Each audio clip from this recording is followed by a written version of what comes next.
दरअसल हुआ क्या कि जो वायलेंस हुआ तो एक तरफा तौर पर मुसलमानों को मुजरिम ठहराया गया, मुसलमानों को दोषी करार दिया गया। ये मैसेज देने की कोशिश की गई कि मुसलमानों ने नमाज के बाद ज़बरदस्ती दुकानों को बंद कराया। मेरा जुर्म है वो सिर्फ यही है कि मैंने कानपुर वायलेंस की उन वीडियोस को ट्वीट किया था जिसमें दूसरे पक्ष के लोग पत्थर फेंक रहे थे और पुलिस भी वहाँ मौजूद थी। अब आप समझ सकते हैं कि पुलिस के साथ जो लोग पत्थर फेंक रहे हैं वो कौन लोग हो सकते हैं।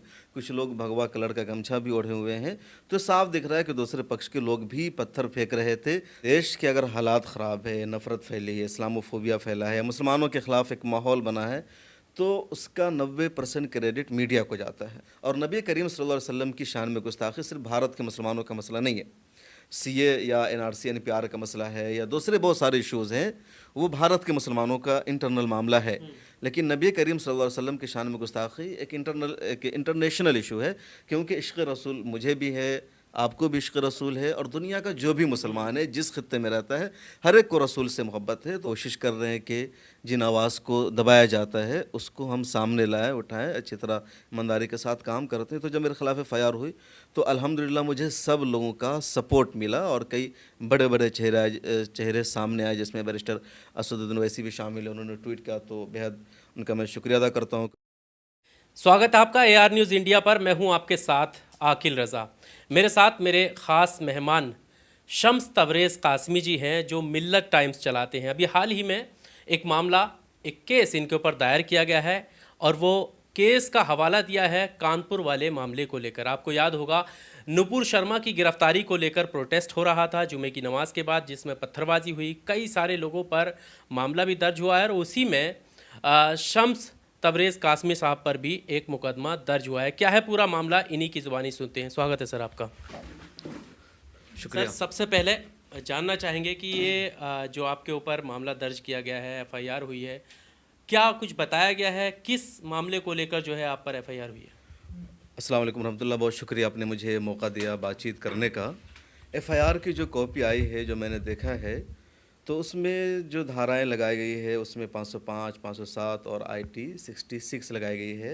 और उसमें जो एक्सप्लेन किया गया कि फ़ेक न्यूज़ और वीडियोस डालने में कानपुर वायलेंस के रिलेटेड। अब कानपुर का जो वायलेंस हुआ, जुमा का दिन था, उस दिन लोगों ने देखा कि किसने पथराव किया, किस तरह से पूरा मामला हुआ। तो कानपुर वायलेंस को लेकर के हमने एक वीडियो ट्वीट किया था, बल्कि उस ताल्लुक़ से हमने 3-4 ट्वीट किया था। पहले एक वीडियो हमने ट्वीट की थी जिसमें मैंने बताया कि कानपुर में प्रोटेस्ट हो रहा था नुपुर शर्मा के ख़िलाफ़, जिसके बाद हालात ख़राब हो गए और पथराव हुआ दोनों जानिब से।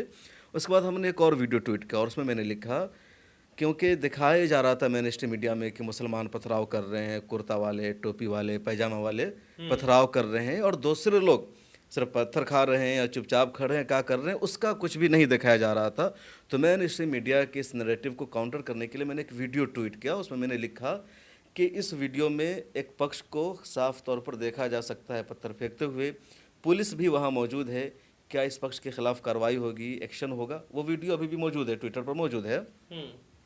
तो वीडियो मैंने ट्वीट किया। उसके बाद मैंने एक और वीडियो ट्वीट किया। रूबिका लियाकत ABP न्यूज़ के एंकर है, उसने एक फ़ोटो शेयर किया हुआ था जिसमें साफ तौर पर कुछ लोग दिख रहे थे, कुर्ता टोपी लगाए हुए, और उनके हाथों में पत्थर है।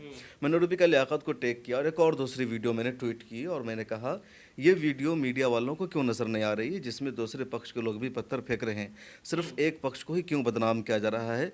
तो मेरे 3 ट्वीट्स थे उस दिन के, और मुझे लगता है इसी ट्वीट्स की बुनियाद पर पुलिस ने मेरे खिलाफ FIR दर्ज कर दिया। ये वीडियो वहीं की है और जिसमें दूसरे पक्ष के लोग भी मौजूद है। दरअसल हुआ क्या कि जो वायलेंस हुआ तो एक तरफा तौर पर मुसलमानों को मुजरिम ठहराया गया, मुसलमानों को दोषी करार दिया गया। ये मैसेज देने की कोशिश की गई कि मुसलमानों ने नमाज के बाद ज़बरदस्ती दुकानों को बंद कराया, मुसलमानों ने ज़बरदस्ती पथराव किया और पहले से पत्थर लाए गए थे। उस नैरेटिव को मैंने इन वीडियोज़ के ज़रिए, ट्वीट के ज़रिए काउंटर किया और पुलिस भी वहाँ दिख रही थी। शायद इसीलिए पुलिस को मेरी बात बुरी लगी हो कि इसने सच क्यों दिखा दिया। जो हम ये दिखाना चाह रहे थे या जो मेन स्ट्रीम मीडिया दिखा रही है कि सिर्फ मुसलमान पत्थर फेंक रहे, अब जब दूसरी तरफ से बात आएगी तो कमज़ोर होगा, दोनों तरफ के लोग जिम्मेदार ठहराए जाएंगे, मामला एक तरफा नहीं है। तो शायद पुलिस ने इसी बुनियाद पर मेरे खिलाफ केस दर्ज किया है। हालांकि केस की कोई वजह बनती नहीं है, एक जर्नलिज्म का काम है, एक रियलिटी दिखाना है। वीडियोस वहाँ की मौजूद है, मैं दिल्ली में था, मैं वहाँ था भी नहीं। अब इसके बावजूद पुलिस ने अगर मेरे खिलाफ एक्शन लिया तो पुलिस ही बताएगी कि ये सच बोलना या हकीकत पर मबनी ट्वीट करना कब से जुर्म बन गया है, कब से क्राइम बन गया है और क्यों FIR दर्ज की गई। इसका सही जवाब पुलिस ही बताएगी। लेकिन जो मेरा मामला है, मेरा जुर्म है वो सिर्फ यही है कि मैंने कानपुर वायलेंस की उन वीडियोस को ट्वीट किया था जिसमें दूसरे पक्ष के लोग पत्थर फेंक रहे थे और पुलिस भी वहाँ मौजूद थी। आपका जो वीडियो जो आपने सोशल मीडिया हैंडल अपने ट्विटर हैंडल से शेयर किया, उस वीडियो में दोनों तरफ के लोग दिख रहे हैं पत्थर मारते हुए, या आप सिर्फ एक तरफ की वीडियो है उसमें उसमें है क्या पूरा, एक्चुअल में दिख क्या रहा है, सीन क्या है वो? देखिए, उसमें एक तरफ के लोग दिख रहे हैं, पुलिस मौजूद है और पुलिस के सामने में कुछ लोग पत्थर फेंकते पत्थरबाजी कर हुए रहे हैं। दिख रहे हैं। अब आप समझ सकते हैं कि पुलिस के साथ जो लोग पत्थर फेंक रहे हैं वो कौन लोग हो सकते हैं। कुछ लोग भगवा कलर का गमछा भी ओढ़े हुए हैं, तो साफ दिख रहा है कि दूसरे पक्ष के लोग भी पत्थर फेंक रहे थे, सिर्फ मुसलमानों ने पत्थर कानपुर में नहीं फेंका था। अब आपके ऊपर जो मुकदमा किया गया है, आप उसको किस तरीके से देखते हैं?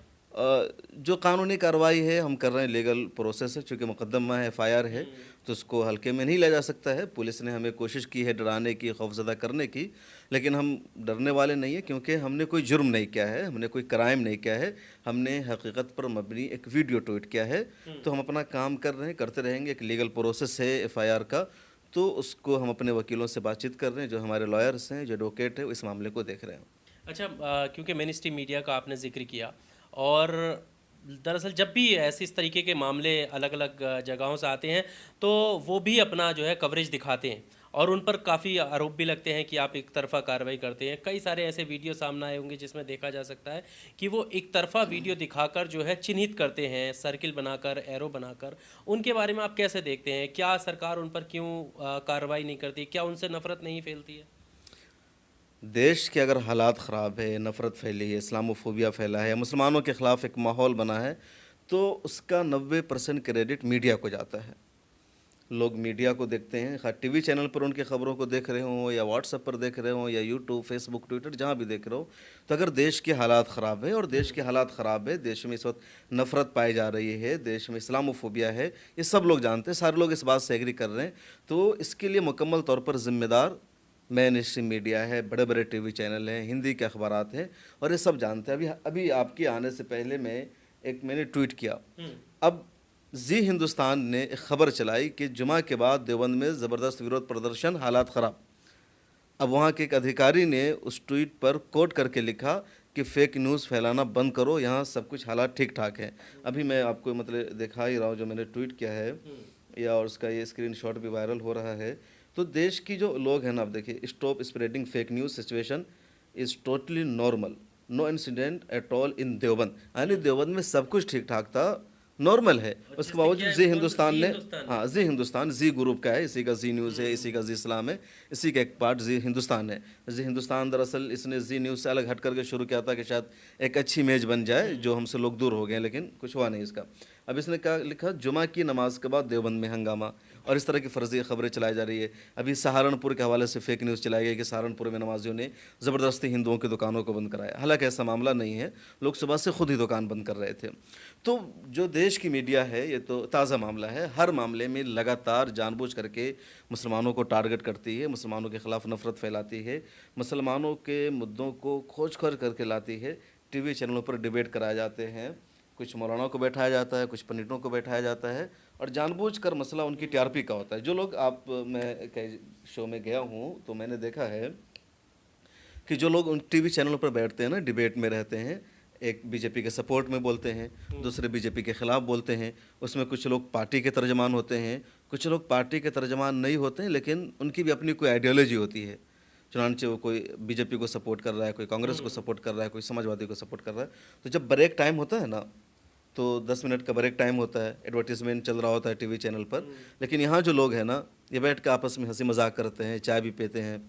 तो कभी एंकर की तरफ से कहा जाता है, आप ज़रा सा, आपका जो पक्ष है ना कमज़ोर पड़ रहा है, ज़रा सा और विरोध में बोलिए, ज़रा सा और अच्छी तरह बोलिए, ज़बरदस्त तरीके से विरोध कीजिए, ज़रा हंगामा होना चाहिए, मज़ा नहीं आया, आप थोड़ा सा ज़्यादा ज़ोर से बोलिए। उसको भी कहा जाता है ऐसे बोलिए। ये देखा है, और जो लोग टीवी चैनल पर जाते हैं उनसे पूछिए, वहाँ यही होता है, प्लानिंग के तहत पूरी प्लानिंग के होता है। आपको स्क्रीन पर दिख रहे हैं कि दोनों आपस में लड़ रहे हैं।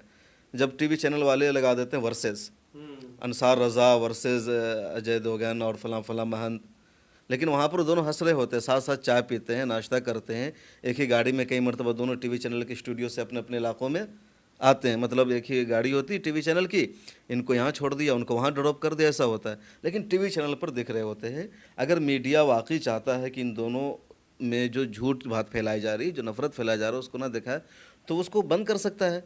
टीवी चैनल के पास राइट्स है कि वॉइस को बंद कर दे, आवाज़ को बंद दे। कई मर्तबा कई स्पोक पर्सन होते हैं, वो सही बात बोलते हैं, अच्छी बात करते हैं, तो उनकी वॉइस को कम कर दिया जाता है, उनका वॉल्यूम जो है वो डाउन कर दिया जाता है। आजकल लोग कहते भी हैं या बाज़ाब्ता की रिपोर्ट आई है कि जो बीजेपी और आरएसएस के लोग होते हैं उनका वॉल्यूम 100% होता है, जो कांग्रेस के लोग होते हैं उनका वॉल्यूम 50% रहता है। कुछ और लोग जो दूसरे जाते हैं, जो बिल्कुल उनके दावों को मुस्तरद करते हैं, उनके वॉल्यूम को 25% कर देता है। मतलब वो बोल रहे हैं, आपको सुनाई नहीं देगा। कोई दूसरा बोल रहा है उसके मन की बात, तो वो आपको सुनाई देगा। कई मरतबा टीवी चैनल वाले दोनों की वॉल्यूम को तेज़ कर देते हैं और लिख देंगे वर्सेस। आपको राइट है, आप इनको हटा दीजिए, कुछ और दिखा दीजिए, आप उसको मना कर दीजिए। एंकर को राइट है ना। मैं भी डिबेट करता हूँ, देश के साथ कमिला टाइम्स का एक प्रोग्राम है। अगर ज़्यादा लोग आपस में झगड़ पड़ते हैं, मैं दोनों को रोकता हूँ।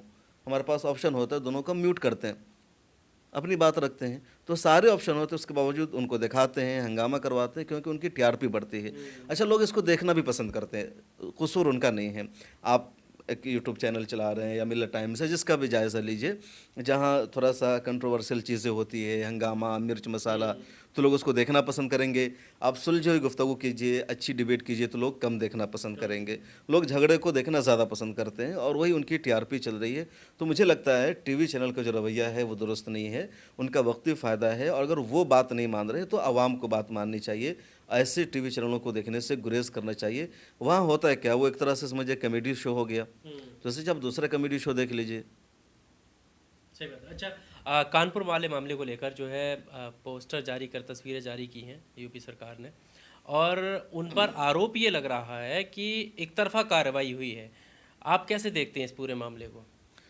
देखिए, मुझे लगता है हिंदुस्तान एक जमहूरी मुल्क है, एक सेकुलर मुल्क है, यहाँ आइन है, दस्तूर है, कानून है। जिसने भी पत्थर फेंका है, जिसने भी जुर्म किया है, जिसने भी लॉ एंड ऑर्डर को हाथ में लिया है, उसके खिलाफ एक्शन होना चाहिए।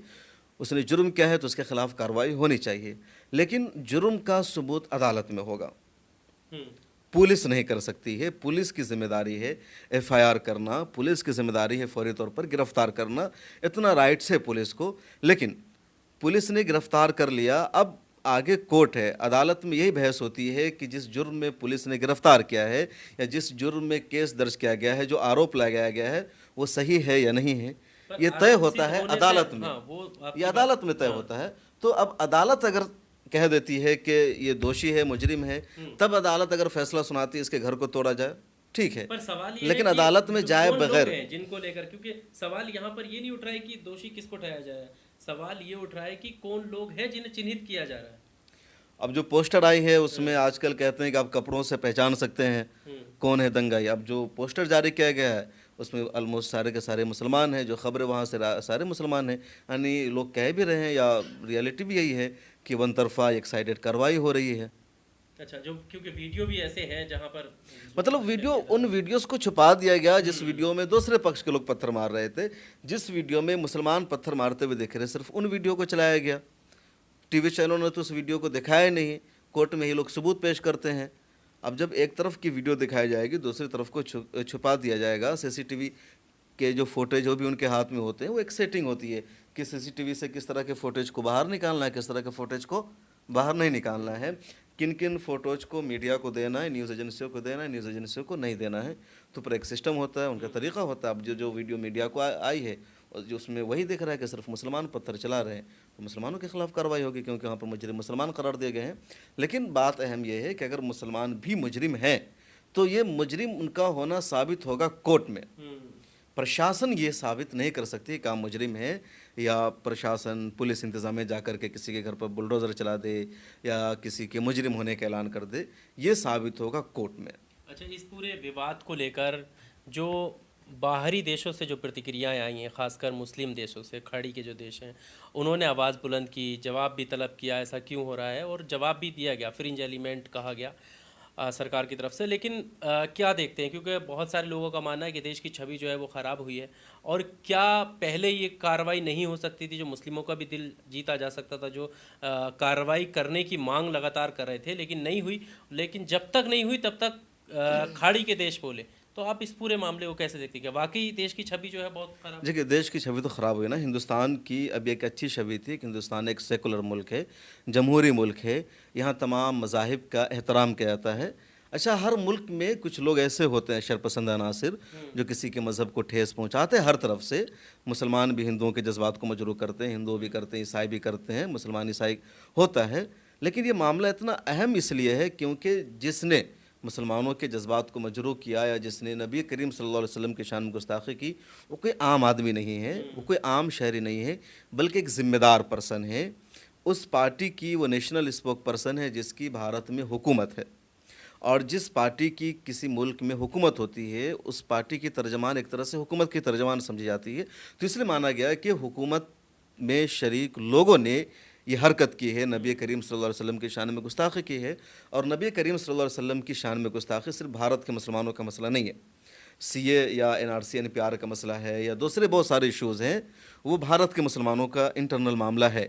लेकिन नबी करीम सल्लल्लाहु अलैहि वसल्लम की शान में गुस्ताखी एक इंटरनेशनल इशू है, क्योंकि इश्क़ रसूल मुझे भी है, आपको भी इश्क़ रसूल है, और दुनिया का जो भी मुसलमान है जिस खित्ते में रहता है हर एक को रसूल से मोहब्बत है। तो अरब मुल्कों ने या दूसरे ममालिक ने अगर इसको इशू बनाया है, भारत को नोटिस दिया है, भारत से जवाब तलब किया है, तो इस वजह से कि मामला रसूल पाक सल्लल्लाहु अलैहि वसल्लम की शान में गुस्ताखी का था। अब भारत के मुसलमान एहतजाज कर रहे थे, अगर भारत की सरकार पहले एक्शन ले लेती तो इतने ताल्लुकात ख़राब नहीं होते, भारत की छवि ख़राब नहीं होती, भारत की बदनामी ख़राब नहीं होती। अब जो भारत की छवि थी कि भारत सेकुलर मुल्क है, डेमोक्रेसी है, जमहूरियत है, सब लोग मोहब्बत इत्तेफाक के साथ रहते हैं, वो मामला एक्सपोज हो गया है। अरबों ने देख लिया है कि भारत में ऐसा नहीं है, हुकूमत में शरीक लोग भी इस तरह की चीज़ें करते हैं। अब यकीनी तौर पर ताल्लुक का असर पड़ेगा। अब सोचिए, इमेजिन कीजिए कि भारत के उपराष्ट्रपति कतर में मौजूद थे और उनके कतर में होते हुए कतर की फॉरेन मिनिस्ट्री ने भारत के सफ़ीर को वहाँ तलब कर लिया और सख्त एतराज़ जताया और कहा आप सरेआम माफ़ी मांगे। इतना ही नहीं हुआ, बल्कि भारत के उपराष्ट्रपति का डिनर था वहाँ के अमीर के साथ, और वो डिनर कैंसिल हो गया। तो अपने आप में सफारती सतह पर किसी भी मुल्क की इंसल्ट होती है, एक बेइज्जती होती है। तो हिंदुस्तान की भी बेइज्जत हुई और हिंदुस्तान ने उसको डैमेज कंट्रोल किया। तभी जाकर के भारतीय जनता पार्टी ने फौरी तौर पर एक स्टेटमेंट इशू किया कि भारतीय जनता पार्टी तब सब लोगों का सम्मान करती है, सबका एहतराम करती है। फौरी तौर पर नुपुर शर्मा को हटाया गया। अब दिल्ली पुलिस ने उसके खिलाफ FIR भी किया है। तो भारत की इमेज यकीनी तौर पर अरब देशों में ख़राब हुई है और उसके लिए खुद भारतीय जनता पार्टी जिम्मेदार है। सरकार को अपना जायज़ा लेना चाहिए। आप जब नुपुर शर्मा के खिलाफ जो जैसे अभी आपने कहा कि FIR हो गई है, नवीन जिंदल पर भी FIR हुई है और ये दोनों के ही को लेकर मांग भी हो रही है, लेकिन इनके साथ साथ कुछ और लोग भी हैं जिसमें अहम नाम असदुद्दीन ओवैसी साहब का भी है और भी कई सारे ऐसे पैनलिस्ट हैं जो डिबेट पे बैठते हैं, उनके खिलाफ FIR हुई है। तो इस पूरे मामले को कैसे देखते हैं, क्योंकि उनके साथ में और सारे लोगों का भी नाम। देखिए, असदुद्दीन ओवैसी साहब ने एक जुमला कहा है, मुझे लगता है वो सही है कि नुपुर शर्मा के ख़िलाफ़ या नवीन कुमार जिंदल के ख़िलाफ़ FIR होने से ख़दशा था कि जो BJP के भक्त हैं, जो उनके करीबी हैं, वो नाराज़ हो जाएंगे। उनको लगेगा हमारी सरकार दुनिया की सबसे बड़ी पार्टी, इतना ताकत, और इसके बावजूद हमारे ख़िलाफ़ एक्शन पर एक्शन लगातार बढ़ता जा रहा है। तो उसको कंट्रोल करने के लिए या उन लोगों को खुश करने के लिए असदुद्दीन ओवैसी के ख़िलाफ़ भी FIR दर्ज की गई। आपने देखा होगा कई सारे वीडियोज़ आए, कई सारे लोग BJP के पार्टी छोड़ रहे हैं कहते हुए कि BJP सरकार में हमारे ही लीडर नुपुर शर्मा के ख़िलाफ़ एक्शन हो रहा है, कार्रवाई हो रही है और असदुद्दीन ओवैसी की गिरफ्तारी नहीं हो रही है। पॉपुलर फ्रंट ऑफ इंडिया के खिलाफ एक्शन नहीं ले जा रहा है। BJP में दम है तो इनको गिरफ्तार करके देखा है, इस पर बैन लगा के देखा है। तो एक तरह से बैलेंस बनाने के लिए कि ज़्यादा ये नाराज़ ना हो जाए, उसको कंट्रोल करने के लिए एक तरह से दिल्ली पुलिस ने उसमें असदुद्दीन ओवैसी को भी शामिल कर दिया और भी कई दूसरे लोगों को शामिल कर दिया। कई मरतबा होता है क्या, एक साइकोलॉजी मसला है, नफ्सियाती मसला है कि एक के ख़िलाफ़ बहुत ज़्यादा विरोध हो रहा है।